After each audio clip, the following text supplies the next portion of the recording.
Véritable success story de la radio Espace Guinée, les Grandes Gueules, détentrices des meilleurs scores radio en Guinée, de la meilleure émission talk show, a donné le créneau horaire du départ au bureau et du retour à la maison, récoltant depuis des années consécutives le titre d'émission la plus écoutée en Guinée, toutes catégories confondues. Un grand total de plus de 5 millions d'auditeurs ont été fidèles au talk show Les GG, diffusé jour après jour sur toutes les stations du réseau Adafo Média de 9h à 10h30, un exploit qui restera longtemps dans les annales de la bande FM en Guinée. Merci à Dean qui nous accompagne ce matin. Merci à vous tous à l'international, mesdames et messieurs. Dans cette émission, continuez à réagir. Le numéro de téléphone s'affiche juste en bas de l'écran, le 00224 657 39 13 13. Sinon, vous partez évidemment sur notre page hashtag Espace GG. Ça se passe sur Twitter. Sinon, l'autre numéro de téléphone, si vous êtes abonné Orange, ça se passe là avec GG Orange. Le compte est désormais bon. La nouvelle CENI peut enfin s'installer et en entrer en fonction. Le chef de l'État a confirmé hier par décret diffusé dans les médias publics les 7 représentants désignés par l'opposition. Attendu donc désormais l'élection de l'organe exécutif de la CENI et la proposition d'un chronogramme opérationnel en vue de la tenue des prochaines élections législatives. Mais avant, il faut régler la question du fichier électoral, un fichier qui doit être expurgé de toutes les anomalies. Des questions ce matin, ou une question que nous allons poser à 2 invités par téléphone. Où en sommes-nous avec cette autre étape importante?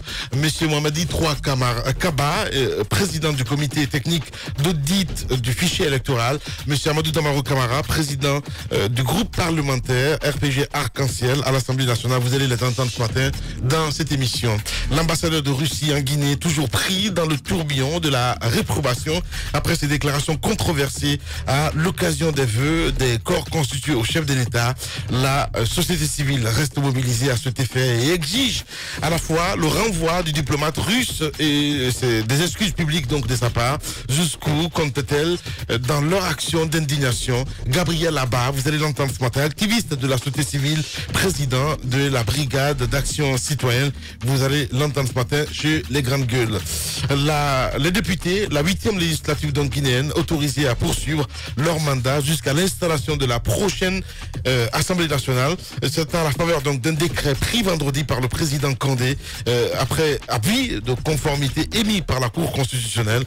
Comment peut-on, comment juge-t-on ce décret qui prolonge donc le mandat des députés? Si tout va bien, Mohamed Kamara, juriste, professeur de droit, vous allez l'avoir ce matin chez les Grandes Gueules sur Radio Espace Guinée. Abdoulaye Keita que nous allons appeler dans un instant, évidemment un spécialiste en question minière. Du côté de Boki, Mohamed Dabi que nous allons appeler, Dr Ousmane Kaba aussi qui souhaite évidemment s'exprimer sur ce dossier des mines. Le débat est lancé parce qu'il l'a toujours dit dans cette émission. Oui, Moussa? Oui, ce que je souhaite dire, oui, c'est que il y a quand même une société minière de la place. Depuis le début de ses activités, elle a exporté 500 millions de tonnes de bauxite. Depuis le début. Et c'est l'une des premières en Guinée. Pour un revenu à l'État guinéen de 5 milliards de dollars.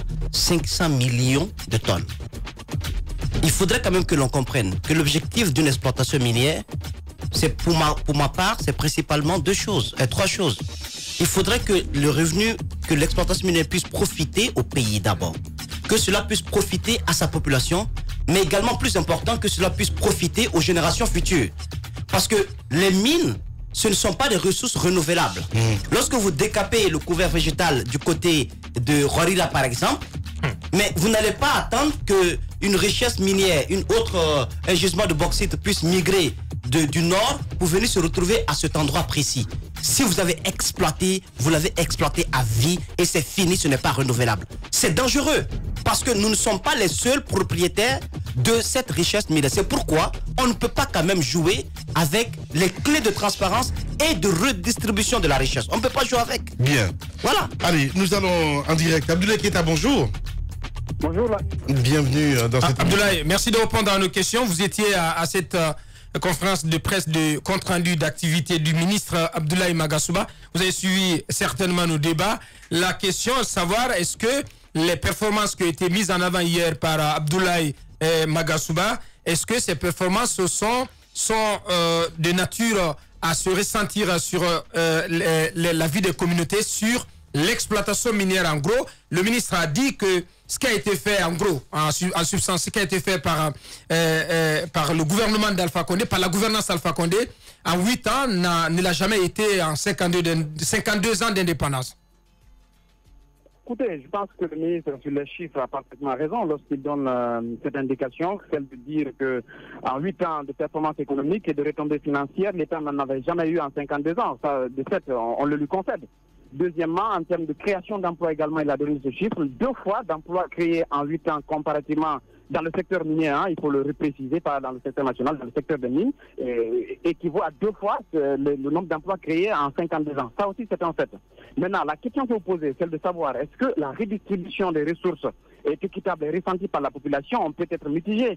Parce que, comme vous le savez, nous sommes, nous, à Bokeh, on sait ce qui se passe dans la ville. Nous constatons qu'il y a énormément d'emplois. D'ailleurs, c'était l'une des questions que j'ai voulu bien poser au ministre, celle de dire l'importance du nombre d'emplois est une chose, on le lui concède. L'autre chose, l'autre facette sur laquelle il devrait beaucoup plus s'apaisantir, c'est de savoir quel est le type d'emploi créé dans le secteur. Est-ce que ce sont des emplois durables? Parce que tenez-vous bien, il y a des sociétés, peut-être je ne vais pas les citer ce matin, mais il y a des sociétés dont les emplois sont des emplois, excusez-moi du terme, fictifs, parce que ce sont des emplois à 6 mois. Après 6 mois, l'intéressé se retrouve encore au chômage. Donc il s'apprête à équivoque. Sinon, les chiffres globaux annoncés par le ministre sont des chiffres exacts. Deuxième observation, c'est qu'aujourd'hui, il faut faire la nuance entre les observations macro que l'État a engrangées, autant d'investissements, ce que nous voyons sur le terrain en termes d'infrastructures, ce que nous voyons en termes de création d'emplois, ce que nous voyons en termes de perspectives dans le secteur des mines est quand même évocateur et éloquent. Ça, il faut le reconnaître. Maintenant, les conséquences, comme j'entendais Moussa le dire, l'exploitation minière va finir, mais attention, ce sont des ressources. Et je précise que toute exploitation minière, que ce soit en Guinée, que ce soit ailleurs, n'est pas sans conséquences écologiques, sans conséquences environnementales. Quel est le mécanisme que l'État met en place pour atténuer ces impacts-là? Là se pose le problème et où devra intervenir non seulement le ministère des Mines, mais il y a aussi d'autres ministères. Alors, Abdoulaye, il y a une partie que je ne comprenais pas parce que tout à l'heure, quand moi je prenais la parole, justement, je parlais de ces questions d'emploi. Vous dites que les chiffres donnés, ce sont un fait. Mais après, vous dites en même temps que quand même, ce sont des gens qui travaillent et qui peuvent, dans un court délai, perdre leur boulot et se retrouver au chômage. Qu'est-ce que vous voulez nous expliquer? Parce que quand un ministre, lors d'une telle communication, dit que des emplois sont créés, on s'attend à ce que ce sont des Guinéens qui vivent de ce travail et qui ne soient pas dans le besoin 1 mois ou 2 mois après. Je vous informe qu'à Bokeh, il y a des étudiants en situation de classe qui ont réussi à décrocher de l'emploi dans la zone minière de Bokeh. Il y a assez d'emplois créés. Ça, il faut le dire avec vraiment assez de clarté là-dessus. Cependant, il y a des sociétés, pas toutes, hein, franchement, il y a des sociétés, si vous voulez, j'en citerai au moins une, qui donnent des emplois, malheureusement, ce sont des emplois qui ne sont pas garantis parce qu'il n'y a pas de contrat de travail. Et ça, c'est un fait grave.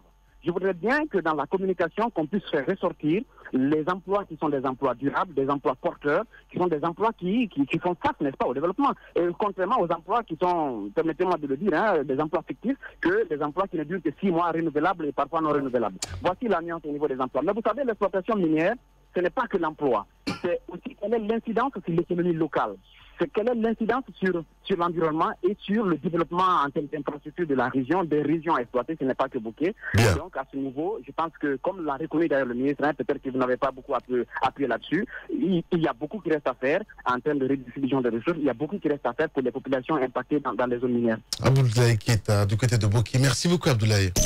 Radio Espace, les grandes gueules. Leur spécialité, c'est la démesure totale. Tant qu'ils ne changeront pas, nous ne changerons pas non plus. Les grandes gueules, à suivre tous les jours sur la radio d'opinion. Radio Espace.